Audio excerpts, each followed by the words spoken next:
there's a lot of biases that go into this, right? There's subconscious biases. I have a bit of a bias against the number 2 pick. The number 2 pick is classically a fail. It just fails so often. Michael Kidd-Gilchrist, right? Sam Bowie, Darko Milicic. There's so many guys who have failed at number 2 who have had more potential, more upside, more athletic tools than Chet Holmgren, that to insinuate that this guy is can't miss a prospect that you would just pass up on Jabari Smith Jr. in 2 seconds. They made that pick in 2 seconds without even considering the possibility, or maybe they had already considered and they just ruled it out and they said, this is our Chet Holmgren draft. Sometimes you can get too smart for your own good. Welcome to a very special edition of the Pensari Basketball YouTube channel. We're going to be going through all of the teams that had draft picks in the 2022 NBA draft, go through and break these picks down. We're going to focus strongly on the first round, but we're also going to talk about some second round prospects, grade each team for their performance. I gotta be honest, I have seen so many of these draft grade articles come out over the last 2 days, and it seems almost everyone got A's and B's. And if history has taught us anything, it's that the vast majority of these players are not going to stick. Even in a draft this deep, there are going to be some screw-ups in the top 5. It's really difficult, I think, sometimes when there isn't a top prospect to avoid falling into this mythology that everyone's great, right? Suddenly, Dyson Daniels has all-star potential. Shaedon Sharpe has all-star potential. Benedict Mathurin has all-star potential. Chet. It's super easy. A quick way to look at this draft is to ask yourself, who among the top 4 picks in the 2021 NBA draft, that's Cade Cunningham, Jalen Green, Evan Mobley, Scotty Barnes, which one of those players would have gone lower than number 1 in this draft? I think that perspectivizes just how special 2021 was, what you can expect from 2022. However, I will say that what this draft lacks in top end talent, and I don't care what you say about any of the guys at the top, it's very unlikely that this draft is going to produce 5 or 6 all-stars. I could see some all-stars in this draft, and we'll talk about that, but it's very unlikely that you're going to see superstars, franchise players come out of this draft. But this was a draft where I think that picks 15 to 35, there's a very high likelihood that there's a couple of all-stars in there somewhere. So as we go through these draft grades, I'm going to talk about what you can expect from these players next year going forward. Ideally, we want to talk about how the teams did, give them a grade, see how these players project to fit in next year with the current roster that's in place, barring any moves in free agency, talk about fit, and talk about just a philosophy. I personally prefer that a team not just go by the mock drafts. Okay, there are teams that do it every single year, and once you study the draft enough, you start to spot trends and say, okay, this team over prioritizes mock drafts. They just always pick whoever was the consensus at that pick, best player available. They don't trip over themselves. Then there's these analytic nerds that just go for the analytics darling at every single pick they can. Then there's, teams that go for the athletic freaks and they swing for hits, they swing for home run picks at every single pick, regardless of fit. And I think that drafting is not an exact science, that there is some, I'm going to call it like some element of art to it, where you have to find a sweet spot between batting for these home run picks of these athletic, freakish wingspan type of prospects and still see like what is the basement value, especially on these higher picks where if you screw up, that's 4 years or 3 years usually of guaranteed money for that prospect, usually a pretty high cap figure now. So I just don't think that there's a lot of these players that are going to come in, they're going to be super raw. I think about guys like Obi Toppin, Frank Ntilikina, and we're going to get to the Knicks at some point, where you end up paying these guys lottery money and they don't produce better than G League average players. And at the end of it, what you have is a prospect that really hasn't developed. And I'd consider that the ultimate waste of a draft pick. So I want to talk about development pipelines and what you can expect from these players going forward. But as much as I want to talk about that, I also want to talk about just the overall philosophy of each team. And we're going to start alphabetically. We're going to start at the Atlanta Hawks. So the Atlanta Hawks got the slider, right? A guy that a lot of people had picked top 10. Some had him as high as top 6 in AJ Griffin. I've heard some people say that he's the best shooter since Steph Curry. I've also seen a lot of people say that he has some elite 3-and-D potential. He's very athletic. I think the injuries have taken a lot away from that. A lot of the shine of how athletic he was when he was, 17. It's not really there. But that all being said, he was an incredible shooter. He was an incredible shooter at Duke. He's got the bloodlines if you subscribe to that theory. And it's really hard to argue that at 16 that you could have gotten better value for this type of player, because as much as these players are players, they're going to be fits on your roster. He fits great with what Atlanta does and what you need next to Trae Young. I would also argue that it's just a great asset to have, especially, if you want to package John Collins for something down the line. This is the type of prospect that if he can come out and show that the health concerns are behind him, there's a huge potential that he could jump off the page to somebody. And there's a lot of people who fall in love with prospects in that high school stage. And AJ Griffin might be one of those players that there's a GM out there, a couple of GMs out there that just had some concerns about the injury history, but they haven't lost sight of the fact that this guy was widely considered a top 5, top 6 prospect. And if he comes out and he shows for the first half of the season that he's really over the injury issues, those are behind him, that he's regained some of his burst, this is the type of guy that can have top 6 value for you as a trade piece down the line. And if you don't trade him, it's just an excellent fit on your roster. It's really hard to argue with that. And Tyrese Martin, a senior, really solid role player. I think it's really hard to argue with this pick at 51. I think that there were some better players left on the board, but it's really hard to be super critical of, a player at 51. So we're going to give the Atlanta Hawks an A. Now, moving on next to the Boston Celtics. The Boston Celtics did not have a first rounder this year, but they did have a second rounder, and they swung for a home run pick in JD Davidson. Hopefully the athleticism can translate, of course, to something more. I watched him a couple of times last year at Alabama. Didn't really seem like he was very polished, refined, decision-making, but athletic specimen. And if this is the guy that you can coach up in your G League, I think he could be potentially a serviceable role player for you down the line. So it's hard to penalize again a 53rd pick, especially one who was highly touted as one of the top 10 prospects in this draft coming into this year. But I think that everything that I saw from him at Alabama says that there are so many holes in his game that he's going to really struggle to find a niche at the NBA level. But if you're banking on someone to shore up the other loose parts of his game and become a serviceable NBA player, you ideally want to go for somebody who has the athletic tools to do it. And Boston's just a very good team, great coaching, great culture. So I think it's a good fit for JD Davidson. I think it's a good fit for Boston. We're giving him a C because I do think that there were better players. And given, some of the holes that existed with this team in the finals, it's hard to argue that at 53, you could have found someone who could actually play for you next year.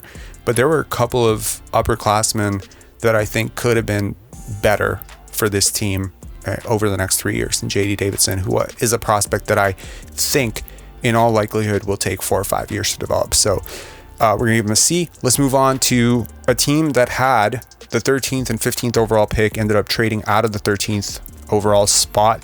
They got their guy in Mark Williams from Duke, a big bouncy center that I think will probably be a career backup. I get the hype, I get the size and all the athletic tools, but he's very raw in my opinion as a basketball player. I think Jalen Duren was probably the better player, and they traded out of that and they traded him to Detroit. But Mark Williams is a very serviceable, low floor, I think lower ceiling than Jalen Duren type of player. A lot of pedigree there. I think if there's a saving grace for Charlotte is that they swung for major upside in the second round with the 40th overall pick in Bryce McGowens. And if you just watched Jordan Poole in the playoffs, which I'm sure you did, and saw him lighting up the NBA, I think Bryce McGowens coming out, I think he reminds me a lot of Jordan Poole. I think there's a lot of similarities in terms of how he creates separation, how he gets off his shot. Again, another very highly touted prospect coming into the college season that just at Nebraska just didn't quite come together for him. But if you're banking on somebody to figure it out, it would be him. I see a lot of Gary Trent Jr. I see a little bit of Jordan Poole. I think he's a good player. I think he'll be an NBA player. That's, I think, something that you can bank on. I think at a 40th overall pick, I think that's a really great value to get. And there's still, because of the athletic tools, there's still a lot of upside there that he'll be able to do it. So I like that pick for Charlotte. So the Chicago Bulls select Dalen Terry at pick 18. This was their only pick of the draft, and it's a little bit hard to evaluate prospects who played at Arizona just because of how Arizona played two bigs. They were the best team, or one of the best teams in the country this past year, and I think both Terry and Mathurin sort of struggled with this spacing issue of the complication of playing two bigs. Whereas if you had one big or a spacer, or if you had even a situation like Gonzaga, for instance, where you had Chet Holmgren out there and you had Drew Timme, guys who could actually space out instead of these paint clogging bigs, I think that it kind of opens up a little bit more space for your guards to attack, especially slashers and athletic guys. The raw numbers aren't great, but he improved a lot from his freshman year to his sophomore year, and so I think he's a good player. I think this is a low floor, or he's a high floor, decent ceiling player. Nothing crazy for the Chicago Bulls, but this is a team that really could build on their defensive identity. They really struck gold, in my opinion, last year with Ayo DeSumo, and it's Patrick Williams. They obviously have a type, and it's a great type. It's a great type to invest in, which is long, athletic wings. I think what we just saw with the NBA Finals between Boston and Golden State is just how valuable those types of players can be. So if this is the type of player who can grow up in your system and become that type of player, if he can become a better shooter, develop a little bit more offensive creativity, I think this is a very good value grab at 18. So we're going to give the Chicago Bulls a B- for this pick. Moving on next to the Cleveland Cavaliers. So the Cleveland Cavaliers, really strange draft. I think last year they hit a home run with Evan Mobley, and I was very much on that pick. I think for me, Evan Mobley was the number one prospect in last year's draft. I had him 1 or 2, depending on when you asked me, with Scotty Barnes as number 3. And I think that everything we saw last year from Evan Mobley suggests that he's going to be a transcendent defensive player of the year type. That being said, once you have your franchise cornerstones in place as a franchise, as an organization, maybe it is better to start thinking, hey, we have Jared Allen, we have Evan Mobley, we have Darius Garland, we have potentially Colin Sexton, right? We have a lot of high lottery picks here. Is it time to start thinking about serviceable role players? And I think that's where Ochai Agbaji just comes in. And last year, I heard a story where he had met with the Raptors front office when he was thinking about testing the waters last year, and they'd given him a laundry list of things to get better at. And if you watched him at Kansas, he got better at a lot of things. Every year that he was there, he got better. And I think that this is just one of those players who's a little bit older, gets penalized for being a bit older, but he's a winner. He's a two-way wing. I think that this is just the type of player that you win with. This is the type of player that you can plug in for 15 to 20 minutes and forget about it. He's going to contribute to winning. He's not going to need the ball a lot. He's a developing shooter. I think that's a really big part of his game that's grown over the last 4 years. I see as much upside as you're going to expect from a guy who's stayed in college this long. But that being said, by not batting for an A+ home run pick, gambling on upside with a much younger player in AJ Griffin here, I think you lose a few points for that. But at the same time, I understand it. What I don't understand, however, is the second round pick. So the minute I saw how many second round picks they had, I was like, there's no way in hell that they're not going to draft Isaiah Mobley with one of those picks. And they didn't disappoint, and they selected Isaiah Mobley. And I get it, the brother of Evan Mobley, I think he's a solid player. I don't necessarily think he's a rotation player in the NBA. I don't see that coming from him. If he becomes it, great. But just, it's hard to imagine two prospects that are so similar yet so far apart between Evan and Isaiah Mobley. And I understand that a lot of people in high school thought that Isaiah Mobley was going to be a top 10 pick, top 15 pick. And the longer he spent at USC, the more we saw the holes. And just didn't improve the way that you were thinking that he would improve. It's just a very different type of player, very different defensive upside than Evan Mobley. That being said, I just don't think that he was worth a 49th overall pick. I think he would have been there for you in the undrafted heap. And apart from the nostalgia of, or the moment of, you know, making sure that you take care of your franchise player, and I get it, drafting him, I can't award that as a draft pick, because I do think that this is one of those drafts where there's a lot of value at 40, 45 to 60. And I think that there were serviceable role players available right into the undrafted heap. I think this is one of those rare drafts where I think you're going to find a couple of guys who end up carving the niche out as starters long term that were picked between 50 and the undrafted heap. I think there's at least 2 of those guys there, right? So it's hard to be super happy with that. Luke Travers, I watched a few grainy footage videos of him, few game tapes. Someone had suggested that he was Joe Ingles part 2, and I didn't like it. I didn't like the jump shot. I don't see how the athleticism transfers. Again, this is one of those swing and miss 56th overall pick. Who cares? But I think that there was some value at 56. I think there's probably some guy on a 2-way that you probably get. I don't necessarily see the upside here. I get the jumbo playmakers and guys who have this sort of, you know, ability to be skilled and big guys.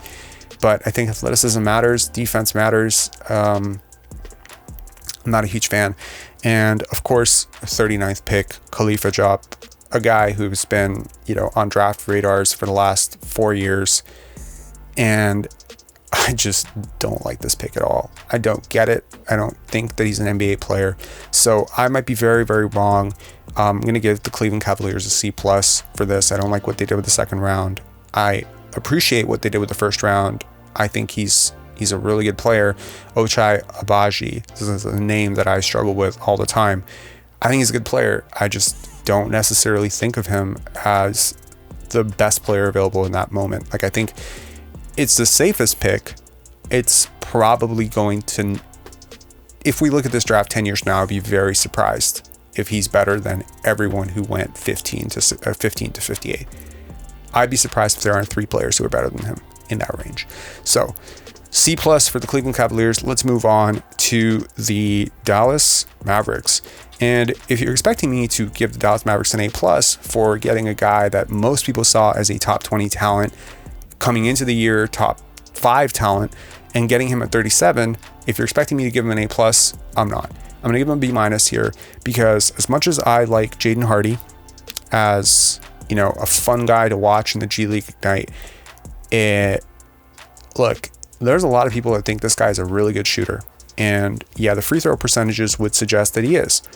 But it's very difficult to argue that someone who has more turnovers than assists on the year, which is a pretty bad indicator of the type of player that he is, and the type of tunnel vision that he has as an offensive player, a guy who really didn't show very much growth from high school to the G League. And I understand that there's a G League stigma where these guys are jumping from high school to pro league. Basically, the G League is definitely harder competition than most Division 1, and it's hard to argue that he wasn't disastrous. I mean, you have to be pretty disastrous given his physical tools, right? A lot of people coming into the season, a lot of people saw him as a Bradley Beal part 2. Okay, that was sort of the comp for Jaden Hardy. And so to go from that and a top 5 prospect to 37, you'd have to have a pretty spectacularly horrible season, and he did. He was terrible from 2, was not great at the rim. Some of the finishing just didn't look great, didn't create a lot of separation, was atrocious from 3, was worse, and it got a little bit better, but it was still bad. So if you've watched him and you think that this is a guy who works well with Luka, I have doubts about that. I understand what the Mavericks are doing. I get it. You know, what they did last year with these multiple attackers, Jalen Brunson and Spencer Dinwiddie and Luka Doncic, and how it worked to have these guys. But at some point, you do have to have guys who can space for Luka. Otherwise, he's going to have 2 and 3 guys coming at him. So if this is a guy that you see eventually developing into someone who can play with Luka Doncic, I just don't see it necessarily. even if you could argue that he has a lot in common with the guys who just worked very well with Luka. So I'm a little bit torn on that. So I'm going to give this a B-, just because I do think that there were better players, necessarily not better players for talent-wise, because he's extremely talented. There's a lot of physical tools. I just think that there are guys who are more likely to succeed. And with Doncic, with Christian Wood, Spencer Dinwiddie, potentially Jalen Brunson if he comes back, there's just a lot of guys who need the ball, right? And to then just get a guy who thinks he needs the ball and doesn't know how to function without the ball and really struggles to move without the ball and create space and struggles as a defender, I just don't see it. You need super plus defenders, and there are a lot of those guys still available on the board. I understand the concept of picking a guy who was in the green room, right? I just don't love the fit. I think this is the type of guy that would have done really well in Miami, which was 10 picks before this, which is where a lot of people had mocked him to go. And I think that's a great place for him. I think Miami would have been a really good fit. And had he been picked by Miami, I probably would have given it a B+, which is strange, right? He gets picked 10 picks after that. I'm giving it a B- just because of the fit. And I just don't necessarily like the concept of Jaden Hardy on the court with Luka Doncic. And since Luka plays like 40 minutes a night, 38 minutes a night, it's really hard to imagine a situation where he's not going to be without him. So I think there were some better players on the board. I think a few of those better players went off the board right before the Mavericks pick. So I understand it. And if this is an asset valuation thing, then yes, if he does well next year, this is, again, much like with AJ Griffin, this is a guy who you could potentially trade down the line, who will hold a bit of value for you. And, you know, if he comes out with a chip on his shoulder, this could end up blowing up in my face and he could be Gilbert Arenas part 2. That's definitely within the realm of possibilities. I just don't see the shooting. I could be wrong. You know, he's a great free throw shooter that usually projects well. I just don't like his decision making, don't like the turnovers, I don't like how he plays. I have a bit of a bias against ball dominant guards who have a really bad shot diet, and he is that. So I'm going to give this a B-. I think there were more serviceable guys who were safer picks, who had more role player potential next year for you on a team that really desperately needs some depth, right? Playing some of the guys that they were playing last year, like Davis Bertans, etc. I don't think those guys should be playing necessarily. And I'm not necessarily saying that there was a guy who was at 37 better than Davis Bertans, but in a couple of years, there might be. And so, yeah, so I was going to give this a B-. Let's move on to the Denver Nuggets, who surprised the entire world by going Christian Braun at pick 21. I get it. I don't love it. I watched him play a few times. I understand dominating at the college level, and I like some of his intangibles, and he's an extremely physical, good two-way player. I worry about quickness at this level, as with a lot of prospects. I worry about how it translates, and I also worry that there were better players left on the board. I think there were like 6 or 7 clearly better players that would probably be much better fits for Denver. Where they make up for some of that is at pick 30, where they went with Peyton Watson. And again, Peyton Watson is a prime example of a guy who struggles if you look at the stats, but if you watch him play, you see it. You see why he was so highly rated. I think he entered the season, most people had him top 10 in their mock drafts. I think he was a 12th rated high school player. There's a lot of reason for optimism with him. He's a ball handling super defender. Okay. People talk about Dyson Daniels' defensive prowess, and I'm a buyer. I believe that. I think that Peyton Watson has a higher ceiling as a defender than Dyson Daniels, and I'm very high on Dyson Daniels. So I was just all in on Peyton Watson. At 33, I wanted the Raptors to draft him. Unfortunately, he went off the board at 30. I had him ranked as a top 20 player in this draft. I know that a lot of people had him 45, and they might think that I'm absolutely insane, but I'm a buyer. And for Ismail Kamagate, I'm not huge on him. I think he's really raw. I worry about the feel of the game for him. I've watched a few games of his. I'm not going to tell you that I've watched like hours and hours of tape on him. I've watched a few games. I've observed him. A lot of athletic tools. feel for the game is questionable. Rawness, newness to the game. I understand that a prospect like this will blow you away to pro day, and he can hit just enough jumpers to give you sort of a tickle fancy of just what is available. But I've watched him in games and he really struggles. I don't think he's that smart, to be honest. I just don't see the reads and the reactivity that is super required in the NBA, which is so heavy on switches, and these bigs, you know, these really big bigs are constantly having to make thousands of decisions in every single game. And I think basketball IQ, feel, touch, whatever you want to call it, is a really underrated part of it. And I think that sometimes you bank on this type of athletic prowess, upside, wingspan, etc. But ultimately the most important 6 inches in basketball are 6 inches between your ears. And I just don't necessarily think that this is the type of prospect that I would have banked on. I think there were, if you wanted to bank on a prospect like this, I probably would have gone with Yannick Sosa. I know that there are some concerns about the terrible year that he had last year, and he went 54th. I see more potential in him in terms of a modern rim running, switch everything, shot blocking, big, vertical spacer, etc. So if you're going to bank on raw upside, I would have gone that direction. I'm not a huge buyer on this. So overall, we're going to give the Denver Nuggets a C+. And the only reason this is not a D+ is because I am the biggest Peyton Watson fan on the planet. Next up, we have the big winners of the night, the Detroit Pistons, who lucked ass backwards twice in the night with Jaden Ivey and Jalen Duren, and then picked up Gabriel Procida in the second round, a super athletic Italian wing who may or may not play for them next year. It's interesting, right? Because if the Sacramento Kings would have just done what they were supposed to do and just picked Jaden Ivey, the Detroit Pistons were very legitimately going to pick Jalen Duren number 5, which is absolutely crazy when you consider the fact that they got both of them, because the Sacramento Kings go and pick Keegan Murray, Jaden Ivey drops to 5, they nab him as fast as they possibly could, and then at 13, for some reason, because San Antonio decided to reach and a few teams before them decided to reach, Jalen Duren falls to 13, and it seems Charlotte prefers Mark Williams, so they trade that pick for a future, I think it was a 2025 Milwaukee pick that they got from the Jeremy Grant trade, and they end up getting both of them.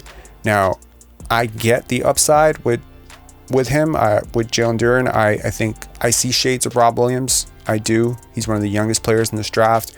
There's a lot of potential there. I don't see how he can fail. I really don't. I see very limited bust potential. I think he has too many physical tools. I think he does too many things well. I don't think he's great. I don't necessarily trust him as a shooter or anything like that. But in terms of where you got him at 13 for what you got him for, which is the 2025 Milwaukee pick, this is steal of the draft. Getting Jalen Duren at 13, again, and Jaden Ivey. We have to talk about Jaden Ivey. Low center of gravity, hyper athletic, all the functional tools that you would want in a guard in the NBA. A lot of people see him. I think a lot of really smart people see him as a top 3 player in this draft. And I'm not necessarily one of them. I think the jump shot is a real concern. I don't like his defensive effort and attention to detail. Watched a few games at Purdue. I wasn't amazed by him, okay? But the fit next to Cade Cunningham makes me think that this is a dream situation for Jaden Ivey. I think this is the top end where he could have gone. The low center of gravity gives me a lot of confidence that he's going to be a really good rim finisher. He's strong for his position. He's extremely fast. It complements everything that you don't have in Cade, which is a hyper athletic guy. I don't want to compare it to Jaylen Brown and Jason Tatum, because Jaylen Brown is sort of the athletic guy who couldn't quite stop, who's just running into people, who had some issues with touch and feel. I think Jaden Ivey is a little bit further along than Jaylen Brown, and probably a little bit worse off in terms of physical tools. Actually, he's pretty close in terms of physical tools.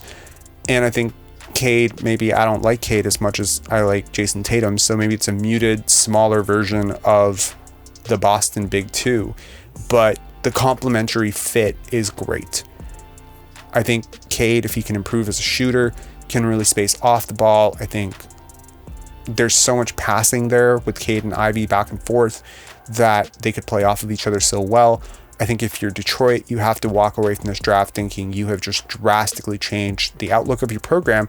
And of course, because they got rid of Jeremy Grant, I think it's really underrated what they've done here is they've gotten rid of an older player who's on an expiring contract for a pick that they eventually used to get a guy who has more value than Jeremy Grant. If you ask most GMs, would you rather have Jeremy Grant on an expiring contract where you have Jalen Duren for 4 years on a rookie scale contract? They extracted more value out of that situation, and they've freed up enough space to go after DeAndre Ayton and possibly offer him a max contract, which, again, in terms of teams that are trying to free up max contract space, I think DeAndre Ayton's probably not worth a max contract, but with so many guys in their rookie contracts, you can afford to pay a guy that much, even if it's a slight overpay. So I think the Detroit Pistons are actually going to be good next year. And I'm going to go on let's consider a hot take, considering how bad they've been for so long. I think the only issue in Detroit, to be honest, the coach. I'm not a huge Dwayne Casey fan. I'm from Toronto, so I watched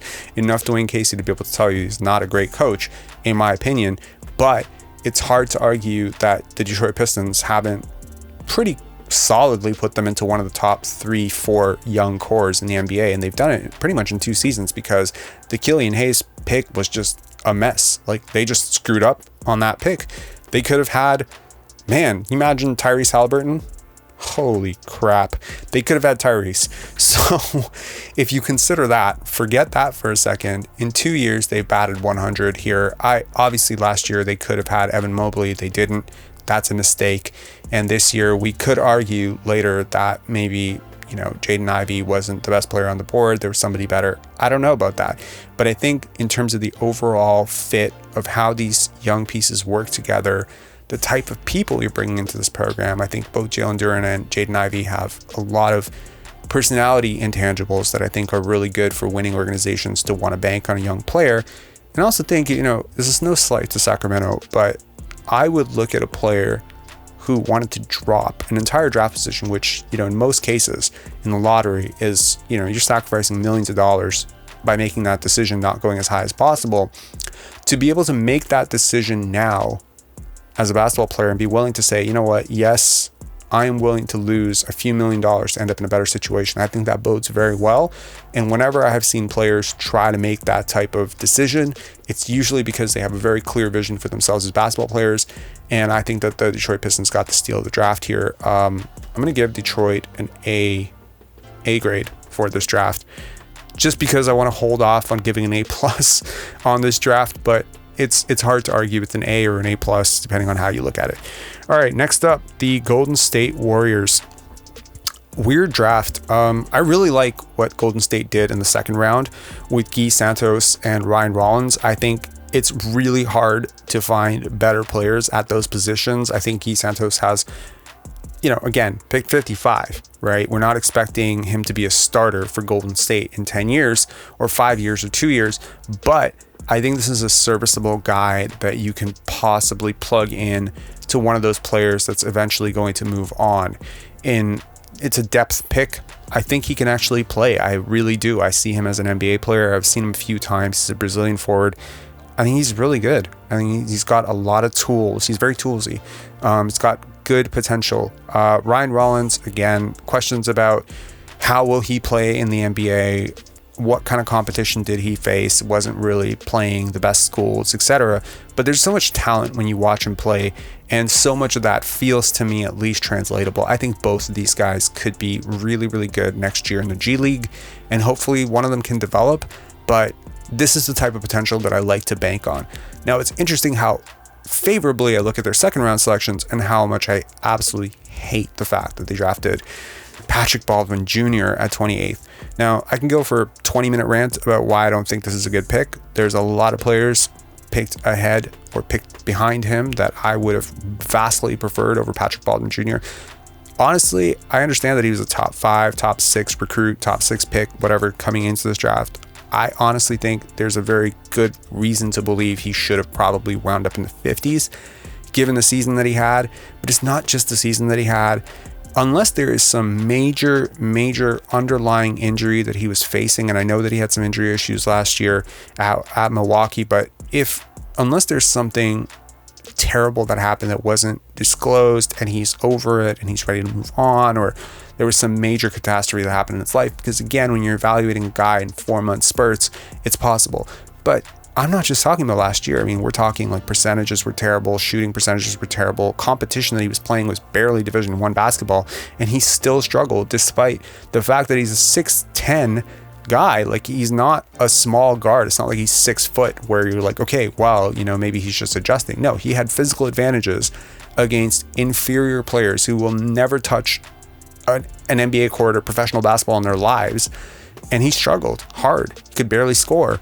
And there were a couple of good moments for him. I think there was a game where he scored like 6 threes, and it was like the best game that I saw of him that last year. But I saw him at USA camp. I didn't like it. I saw him in the USA basketball team. There are guys on that team like Kenneth Lofton Jr. who were just, it didn't look like they were in the same class as players. I'm being honest. Like, I understand the potential. He's 6'10", he can shoot, etc. But can he shoot? The shot is pure, but it doesn't go in. It didn't go in. It hasn't gone in 2 years, man. This is not a bad shooting slump. This is not a bad month. This is a bad couple of years now where he's been slumping for a while. And I think there's a bit of an anchoring bias with Golden State Warriors. They do tend to ignore college a little bit because, again, if you had looked at James Wiseman at Memphis and you had looked at the body of work there and looked at just forgot about the high-rated high school player that he was, I think you might have had some trepidations about drafting him second overall a few years back. But they ignored it. They looked at that and they were like, okay, I thought Precious Achiuwa was better than James Wiseman at Memphis. I think Memphis got better after James Wiseman left. And I think that's a really hard thing to be okay with if you're drafting a guy second overall. So I think there's a lot of organizations like Golden State, like San Antonio, like Toronto, where they get a tremendous amount of what I would call like benefit of the doubt, even when they make questionable, silly picks. And no organization, regardless of how great their scouting, how great their organization is 100%, they're not going to bat 100%. So I am decidedly going to die on this poll that I don't think Patrick Baldwin Jr. is going to be a good player. You can quote me on that. If I'm wrong, I'm wrong. But the athletic testing was just the nail on the head for me. You know, just where he was as an athlete, where his shooting percentages were, where he played last year, I don't see it. If he wasn't as highly rated a high school player, he would not be considered an NBA prospect right now. And you just picked him in the first round over a lot of guys, in my opinion, that are going to be solid starters in the future. So this is a flubbed pick for me. Moving on. Sorry, did we give him a grade here? Golden State Warriors, C+.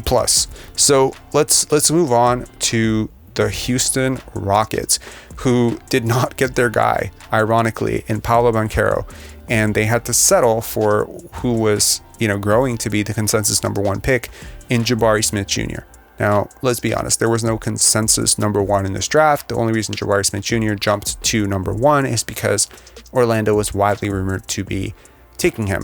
So the Houston Rockets move on from Christian Wood, expecting most likely that Paolo Banchero is going to fall to you, and then he goes #1, and you end up having to take Jabari Smith Jr., which I was a little bit curious if they would just ignore the consensus and go with Jaden Ivey here, allowing Jabari Smith to fall into his ideal landing spot, which probably would have been Sacramento. But I think he fits really well here, and I think this might be one of those situations where a team falls ass backwards into the right decision, because I really do think that Jabari Smith Jr., look, there's a lot of concerns that I have about him as a prospect. Okay, how does he create separation? Is he a little bit robotic? What about the hip flexibility? What about the dribble creation and, you know, all of that stuff? Is he going to translate as a passer? How can you draft a guy top 3 who basically has like a 1% chance of being a superstar, but has like a 1% chance of being anything less than a really, really, really good starter? Is this Rashard Lewis, Hedo Turkoglu type of player where he's going to be the second or third best player on a title contender? And is that bad value to get at the 3rd overall pick? First of all, most drafts, if you go back, have 2 all-stars in the top 10, right? And if there isn't a consensus number 1 overall pick like a LeBron James, Tim Duncan, Shaquille O'Neal, etc., those 2 guys could be anywhere. They could be 3. It's very likely they're at 3-4, 3-7, 3-9, somewhere there. That's where the all-stars are. There's usually 2 of those. There's usually 1 more between pick 11 and pick 20. There's usually 1 more there. That's your Klay Thompson, your Devin Booker, your Kawhi Leonard, Giannis Antetokounmpo, right? And then there's usually 1 more between picks 21 and 60. Gilbert Arenas, Chris Middleton, right? Tony Parker, Manu Ginobili, Nikola Jokic. So the job of a good GM is to identify who those players are. However, if you're not always batting for all-stars, you're hopefully batting for near all-stars, or not superstars, but complementary players. I don't think Lamar Odom was a superstar, but it'd be hard-pressed to find a team that was not better with him than without him, right? I see Jabari Smith Jr. as a guy who could work himself into a low-level superstar. Now, I might be in the minority here, but I do see projectable upside with him. Yes, I think that there are issues, but one thing that I really like about players like Jabari Smith Jr., Kawhi Leonard, Paul George, OG Anunoby, there's a lot of guys, okay? I'm not comparing those 4 players, I'm just saying. What I like about them is that you can play them 35 minutes a night right away, and they will actually help you win, no matter who you are. There's not one team in the league that could not use Jabari Smith Jr. next year. Exactly how he's going to come. He's going to help you win. He can switch 1 through 4 or 2 through 5, depending on how you look at it. He's huge. He can shoot. He can space. He's extremely portable. Give me that guy with a solid work ethic, and I'll try to trust that he's going to become a little bit more fluid, that his passing is going to improve. Look at a guy like Kawhi Leonard. Look at a guy like Danny Granger, Paul George. A lot of these guys came in with one big question mark in their game, but immediately they had some skill that kept them on the court, right? I see Jabari Smith Jr. as among the top 3 players. I see him as the least likely to bust, like absolutely the least likely player of the top 3 to be anything less than a solid starter for the rest of his career. Anything over that is gravy, and I don't doubt that he's going to work really hard to get there. So I think Houston got probably a top 3 player in this draft at number 3, and I think that's great value. Is he going to be the best player in this draft? I don't know. I doubt it, but he has a chance. So I like this pick for Houston. Now, Tari Eason, Ty Washington Jr. I like Kennedy Chandler more than I like Ty Washington, so I think that was a bit of a flub pick. I don't love that pick. And Tari Eason, good pick. Really good pick. Probably a little bit higher than I would have liked him to go. A lot of people have compared him to OG Anunoby. There's some people that have made that comparison. I think this is a great example of an organization understanding who their star is. Jalen Green is not a great defender. He was one of the worst defenders in the NBA last year. So if you have a guy like that, having plus defenders around him is a great idea. And I think, ironically, even though for the most part they went for the best player available, I think Jabari Smith Jr. was the best player available. I think Ty Washington is probably one of the 2 or 3 best players available at 29. And it's really hard to argue they didn't do that, but they also addressed roster holes that they have. A need for a point guard, a need for a switchable guy who can guard multiple positions next to Jalen Green and shoot. I think they had a really good draft. I'm going to give the Houston Rockets an A. Okay, moving on to the Indiana Pacers. I have the Pacers with a C+ grade. I don't love the Benedict Mathurin pick. He's a Canadian guy. I should be all over this being Canadian, but I think there's a lot of issues. So let's talk about the part of the draft that I did like, which is first Andrew Nembhard at 31. I think it was good value to get a jumbo playmaker here. I think there are a lot worse players who went a lot higher than him. He really did climb up draft boards because he did really well in his pro day, and he did good in his workouts, and he really wowed a lot of people. And to get that type of potential, but also a solid floor, you know, he's going to be at worst a very good role player in the NBA. And I see a lot of potential there. You know, I see upside growth, but then I also see a very solid fit, potentially if you're moving on from Malcolm Brogdon, who's been injured a lot over the last 2-3 years. This is a great guy that you can plug and play into that situation. They've already got a jumbo-sized guard in Tyrese. So I like how these two guys play, and I like his feel for the game. Rick Carlisle compared him off the cuff to Jason Kidd. I don't see that, but he's a solid playmaker. He's got that intangible quality, and I like it. He's well coached. Kendall Brown, great pick. Hard to argue at 48 that he wasn't going to be a top 35 player. So I don't know how he slipped that far. Now on to Benedict Mathurin, and really the big reason why they get a C+ grade here. I'm not a fan of his shot diet, right? I don't think that he was very efficient, right? And he was the Pac-12 Player of the Year this past year, and Arizona was a powerhouse. It was one of the best teams in college basketball, and he's a really big part of that. And his slashing, his scoring, his, you know, tenacity and finishing ability at the rim. I've seen a version of this player that works out really well in the NBA, and I've seen a version of this that just can't adjust. And I question his playmaking and his defense. It's almost like he's the anti Dyson Daniels, right?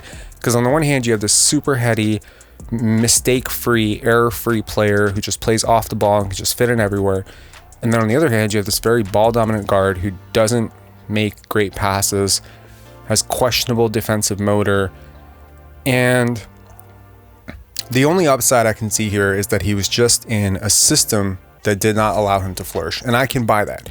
I can buy that Benedict Mathurin is just going to be a much better NBA player than he was a college player, because Arizona played with two bigs, because of spacing issues that creates for a downhill guard like that. I just saw him leave his teammates out to dry one too many times this past season for me to be anything but bearish on this. And it's very hard to give this higher than C+, because if I was a betting man, and I'm not, I would bet that there's going to be 3 to 4 players picked in the next 15 picks that are going to be better than him, at minimum. Moving on, the LA Clippers had 1 pick, and they screwed that up too with Moussa Diabate. I watched Moussa play at Michigan because I was very interested in Caleb Houston this past year, given that I'd watched a lot of Montverde, and I watched Moussa Diabate because he was a very highly ranked player coming into this year because of all his athletic tools. I don't see it. I don't see the awareness. I do not think that the things that he's not good at in terms of motor, in terms of consistency and feel, I don't think that the athletic tools are going to make up for that. Yes, when you look at him standing still, he might remind you of Pascal Siakam. But when you watch him play, it's very easy to forget he's even on the court for 6-7 minutes at a time. And yes, it is a 43rd overall pick, but I do believe there were better players available on the board. So we're going to give the LA Clippers a D+ on this, okay? Now, the other LA team, the Los Angeles Lakers, who wound up in the draft, they ended up trading in for the 35th overall pick, and they picked Max Christie, and for this pick, I'm going to give them a B. He didn't shoot it really well last year at Michigan State, but I do see the mechanics. I see the potential of him as a shooter, potentially a 3-level scorer, handles the ball well enough, has a good feel for the game. I think this is a player who probably should have gone in the first round, and they captured him. And I think it was probably pretty tempting for them to go with Jaden Hardy here. And the fact that they didn't, I think, warrants a B, because he just fits a lot better with playing off of LeBron. I think that this is a guy who could potentially pop for you in his rookie year. I think this is just one of those players who has upside, but also has a pretty decent floor in terms of what he does as a basketball player. And I think at worst, he projects as a deep role player off the bench. And I think at best, he projects as a 5th-man starter who can be a functional part of an effective starting lineup. And I think that's a really good value grab at 35. So yeah, and in the undrafted heap, they pick up Scottie Pippen Jr. I don't have a lot of opinions about Scottie Pippen Jr. I didn't watch a lot of Vanderbilt, but what I have seen Not a fan. Moving on. So we have the Memphis Grizzlies, who I have with a B- here, but I'm very tempted to move up on that just because of Vince Williams Jr. at 47. I think that was a great pick. And Kennedy Chandler at 38 was a great pick. But I think that they went a little high on Jake LaRavia and David Roddy. Now, I understand what Memphis is doing. They already have their star, right? They have their star in Ja Morant. They have their other star in Jaren Jackson Jr., and they probably have a tertiary star, right, in Desmond Bane. And so they don't need any more stars. So what they're doing right now is they're using what is the criminal, the criminal nature of rookie scale contracts, and they're finding two guys here in LaRavia and David Roddy, who at worst are going to be really good role players over the course of their rookie contract. I think you could put David Roddy into an NBA rotation right now, and he's probably better than 20% of the league. He's a really good player. I understand some of the issues, but the minute he lost that weight, if you watch Colorado State, he was a really good player. He was a really improved shooter last year. I get all of the buzz about him, and I think he was very high on the Raptors board at 33. I think if he'd fallen there, he would have given them a lot to think about between him and Christian Koloko. I just don't think that he's a 23rd pick, man. Like, I think there was more value here. And as much as I understand it, and I'm not going to penalize it too hard, there's a reason this isn't an A grade, because even though, yes, you have grabbed 4 players that are all going to be role players here at 19, 23, 38, 47, right? You got 4 guys who, in my opinion, at worst, are going to be deep end role players. And this is what this draft was about. This draft was about role players. This draft was about that. But I just can't talk myself into Jake LaRavia at 19. I don't see it. I think these guys were available in the second round. I don't understand like necessarily why you don't necessarily trade down. Is it just to have that control over these guys? Because, with Roddy, he's an older rookie, right? So you're going to have him under a rookie contract, which at the 23rd overall pick's great value to have a guy like this, especially if he develops. Maybe a Brandon Clark replacement, right? It's a smart strategy in the draft, right? But just like with Zaire Williams last year, I think there are always better players. And while this is going to look really good next year, right? Because all 4 of these players are going to show you that they're NBA players. Even Vince Williams Jr., who I can't believe slipped down to 47. I think he was a top 30, 35 player in this draft. Every one of these guys is going to look like, oh yeah, I understand. They're in the NBA. Like, I get it. But somewhere between pick 19 and pick 47 is a starter, a starting center. I guarantee it. Okay? It's not Walker Kessler. Don't worry. But somewhere in there was one of those guys. And I just don't understand why you don't bat on that, because getting guys like David Roddy, and no offense to David Roddy, he might turn into a super role player, right? Because he does have some skills. And he does have some unique physical abilities that may make him a Grant Williams type. But for all that I think about some of these players, I don't see the upside in any of them that could make them anything more than a role player. And it's just, there's so many of these guys available in the G League that are maybe a little bit older that you could probably grab on a 2-3 year deal. I don't understand why you have to waste draft picks on this. So my preference would have been that Memphis drafted a little bit more for upside on one of these picks. Maybe they feel they already have their upside picks in Zaire Williams, in Ja Morant, and they just feel like they need to surround those guys with role players because they want to make deep runs, and I don't know. So I'm conflicted because I love what they did, but I'm gonna give it a B- just because. Okay, next up, we're gonna talk about the Miami Heat, who had 1 pick, and that was Nikola Jovic. I widely expected them to go with Jaden Hardy here and try to mold him into, through Heat culture. I have questions about the fit here in Miami, just with their locker room and the types of players and the type of basketball they play. He's a very upright type of athlete. I understand that there's some fluidity and he's very skilled for a player his size. And I understand size to skill ratio is a really big thing among GMs, and you love to have taller ball handlers because they have perceptive advantages of being passers and being able to play in different parts of the floor. I just worry about his defense. I worry about his defense. He's very upright. I've seen him get blown by in Europe by players who just don't even compare to NBA athletes. So I wonder what his role will be defensively, and if he's going to be basically a Steve Novak type. But I'm not saying he's that type of shooter necessarily, but he did shoot the ball really well from three last year. What is the value of that type of player? I guess I could talk myself into, if he is, a Hedo Turkoglu type, right? That there is still a lot of value for guys like that in the NBA. I just feel that with the way the league is going, with the way offenses are going, it's really difficult to play a guy out there, especially if you're a competitive team, with a guy who's just this bad defensively. So if he gets better defensively, then I see huge upside here. If he can get better athletically, if he can get his quickness up, lateral quickness up, then I see some potential here. I think there were better players available on the board. I understand this pick from a potential standpoint. He could very easily be the best player picked between picks 21 to 60. Very easily. This is a huge upside pick if it works out. He's got great shot, great skills. He's extremely smart. He's a good ball handler, good passer. There's a lot of Tony Kukoc in his game, or Hedo Turkoglu. There's a lot of jumbo big playmakers out of the Balkans that you could think about with him. And if it works out, great. I don't necessarily see the culture, the developmental fit, the roster fit with him. I would have loved for him to end up, ironically, I would have loved for him to end up in Denver.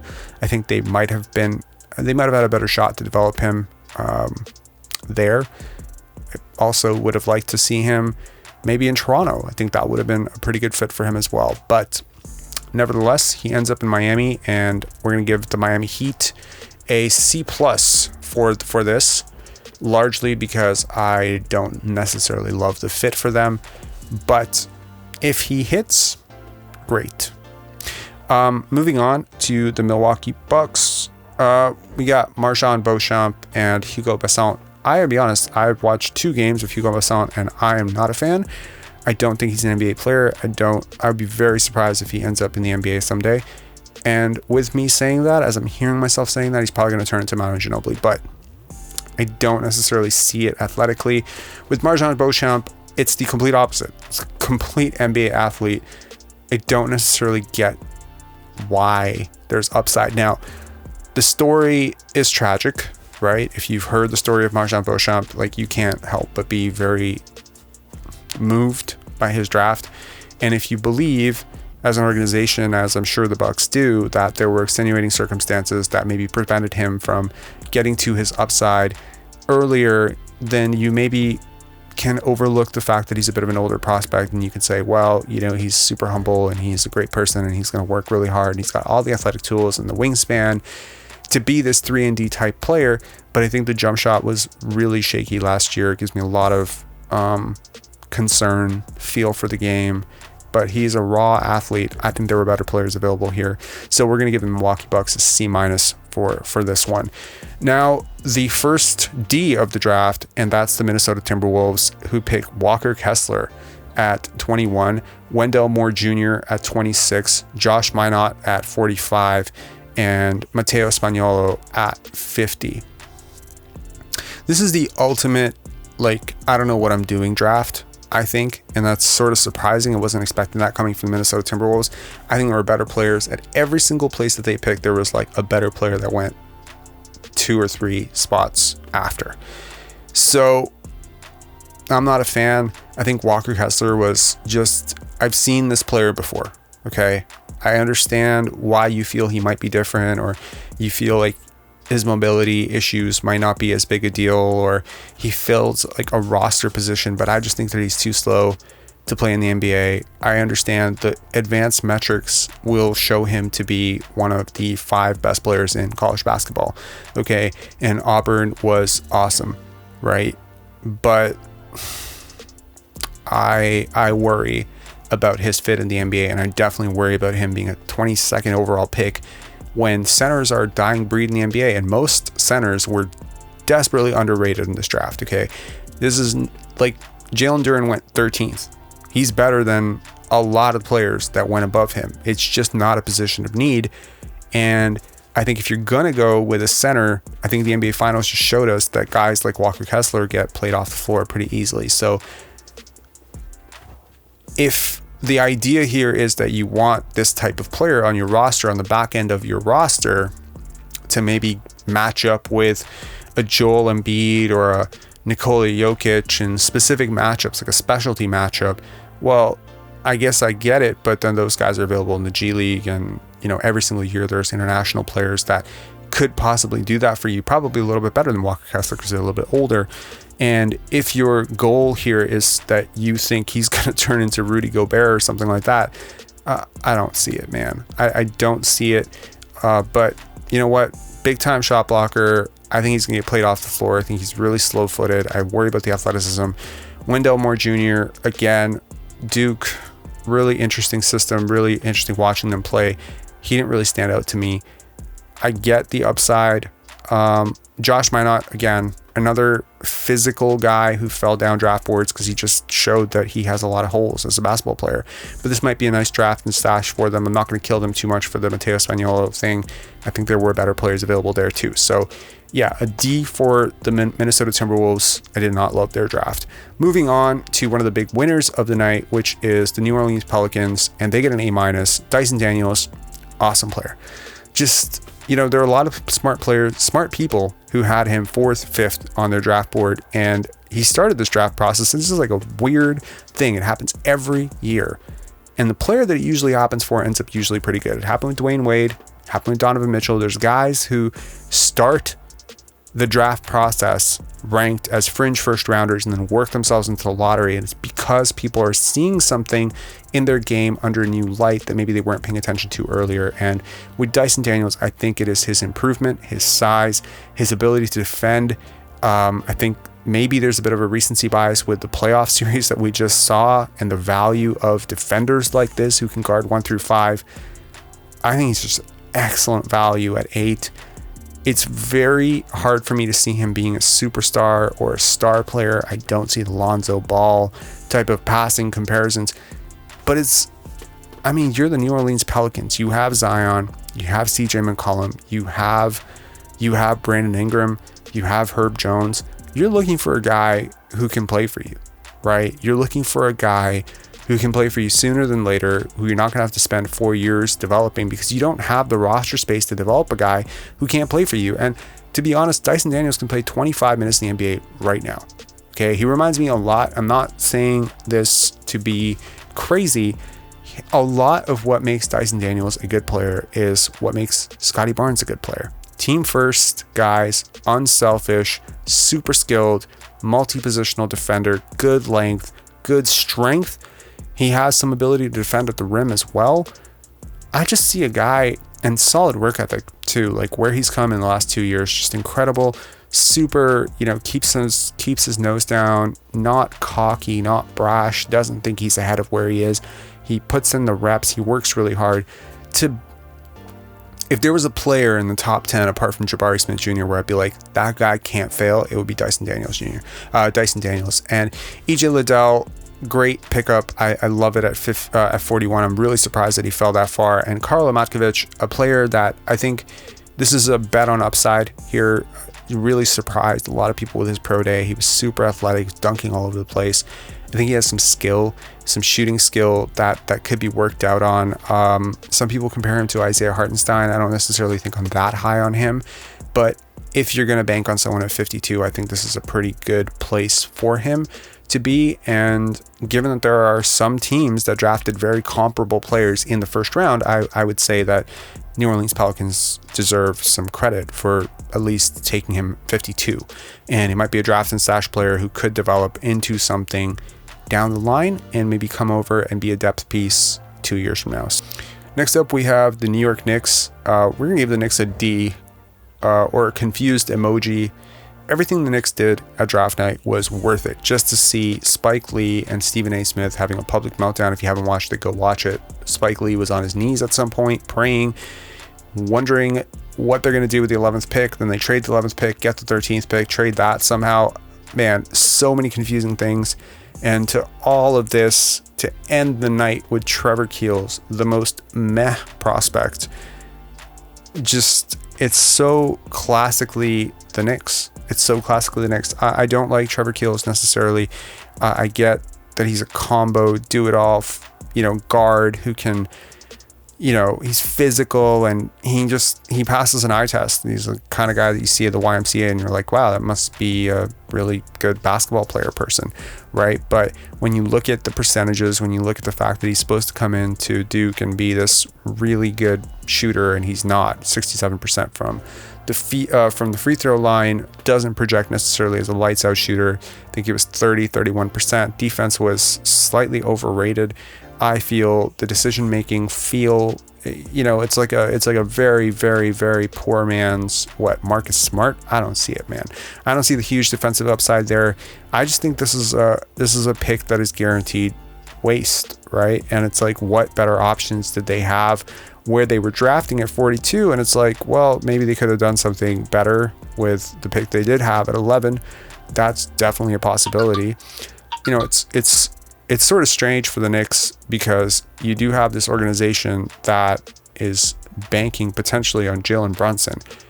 And when we look back on this draft 3 to 4 years from now, even 2 to 3 years from now, I will guarantee you that there is a player picked 11 through 25 that's better than Jalen Brunson.